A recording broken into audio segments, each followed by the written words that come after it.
and welcome to this episode of Ways to Change Your Workplace with myself, Prina Shah, where we uncover ways to make your workplace a much better place to be.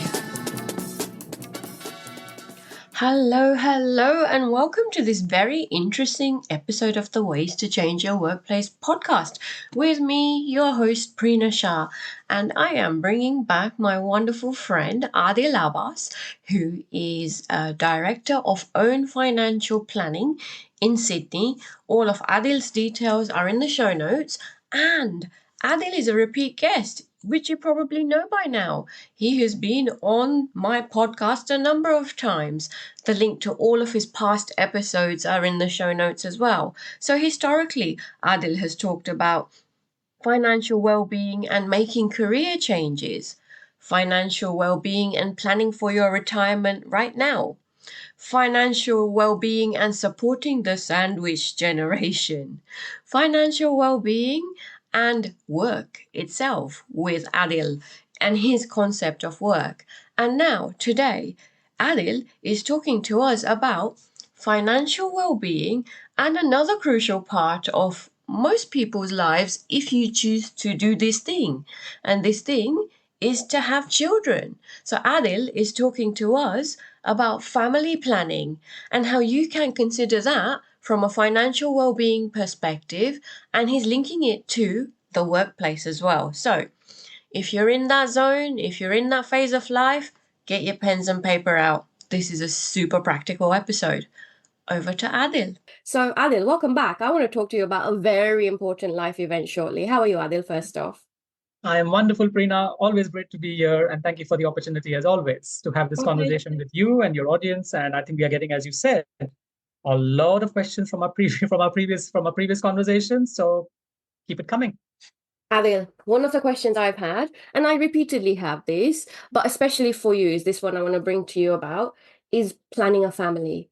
It is one of the most significant life events that, people go through in life. And then we have work to deal with that as well.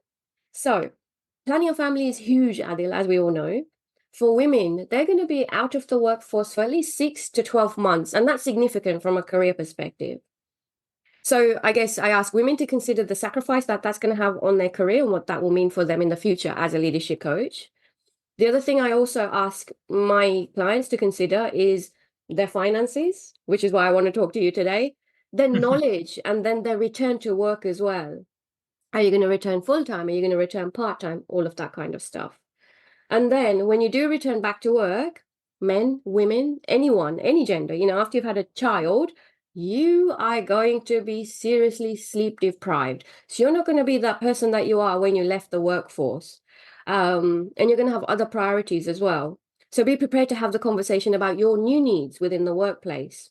And that work-life mental separation has to be even more after you've, had a child, because you've got so much more on your mind.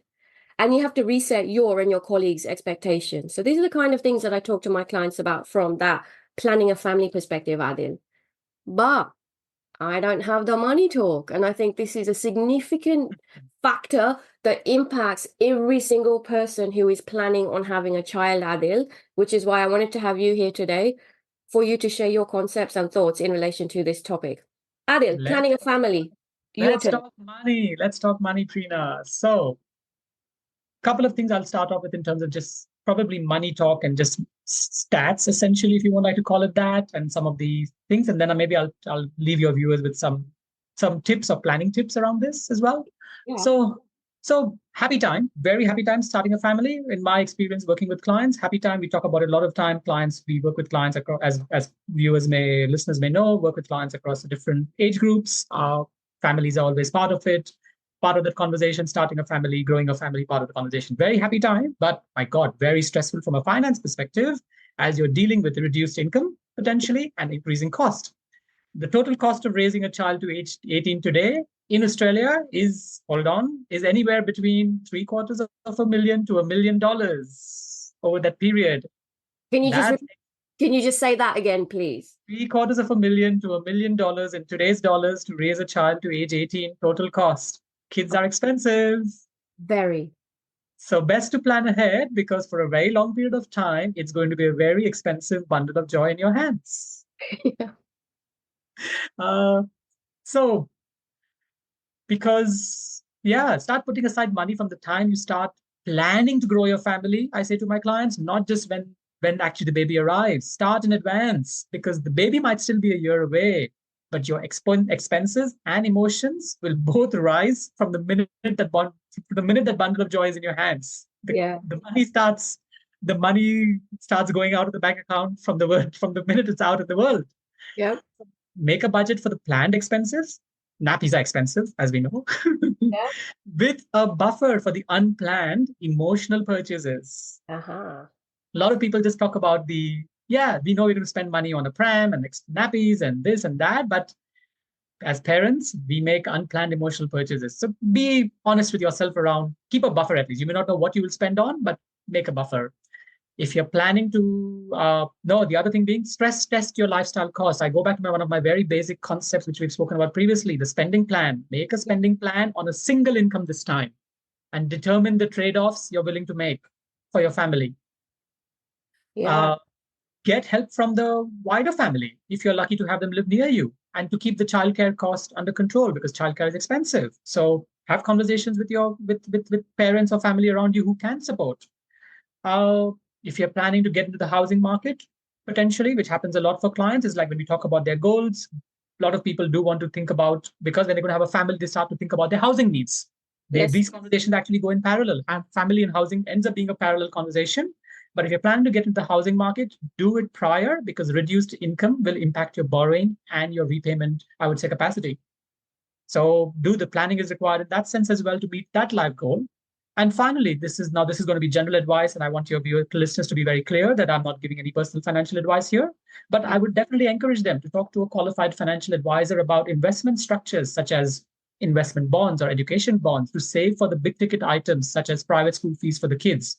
And Yeah. these investment structures have significant tax benefits versus investing or saving the money in your own name for your kids. Okay. Adil, again, you have shared so much. I'm going to try and summarize. Okay. Let me try and summarize. Okay. Adil, wow. Okay. So budget, plan for your expenses that you have. Yes. Yeah. However, the really important point, plan for your unplanned emotional purchases because my gosh, there are many. I am sure after your bundle of joy arrives, you're going to be surprised with so much more. That is a point that I hadn't even considered. This is a really interesting one. So you're talking about that budget or the spending plan. Look at it and change it on a single income and determine the trade-offs now before you've had the child even, right? So we're Yes. planning way ahead before we've even had this wonderful bundle of joy. If possible, get help from your family. And that's definitely in relation to childcare and whatever else, because childcare costs are very expensive, as we all know. So let's not ignore that reality as well, Adil. You make a really good point. Family and housing. Buy a house or get your finances ready before having a child. And that's in relation to the reduced income that you're going to have once you have a child. So your borrowing capacity is lesser. And therefore, that's going to impact you entering that ladder of the property ladder. Absolutely. Because usually, we nest when we have a child, blah, blah, blah, but we need to nest prior if we're talking from a financial wellness perspective. Correct. Let's look after ourselves and plan ahead while we've got the two solid incomes before change. And now, investment structures. Plan now rather than when your child is at university age or at private school age and you think, shit, okay, now I've got to get up, 30,000 this year. How are we going to do it? If you plan at the beginning, it's going to make your life so much easier. So you can have, as Adil always says, the lifestyle that you want to create. And this is financial wellness is all about the lifestyle that you want to live, right, Adil? Absolutely. Financial planning is all about designing the dream life, using money as an enabler to design your dream life. Yeah. And this is, Adil, me on my high horse. And this is why we really need to have financial wellness as a new arm in the workplace that we need to talk to. This is a conversation that never ever happens. The conversation is, okay, you want to have a child. These are your entitlements in terms of paternity, maternity, parental leave, whatever you want to call it. I think that's where the conversation ends. From a HR perspective, you have keeping in touch days, which are, like ticking the box days, really. you need to maximize them as well. But the money conversation is the biggest factor that impacts your employees' emotional and financial well-being. That is Right. the missing conversation. Adil, I cannot thank you enough for another wonderful episode full of so many tips. Until the Always next great. time, I Always want great to be here, Prina, and thank you for the opportunity. my pleasure. Thank you, Adil. How good was that episode? If you liked it, be sure to share it with a couple of other people. Also, in the show notes are details about my newsletter. Keep in touch. I send a newsletter out around once a month. It won't be spammy, it will be very practical. And if we're not connected on LinkedIn yet, we must be. Connect with me on LinkedIn. And on Instagram, I am prina.shah. I will see you somewhere else or in the next episode. Until then, goodbye.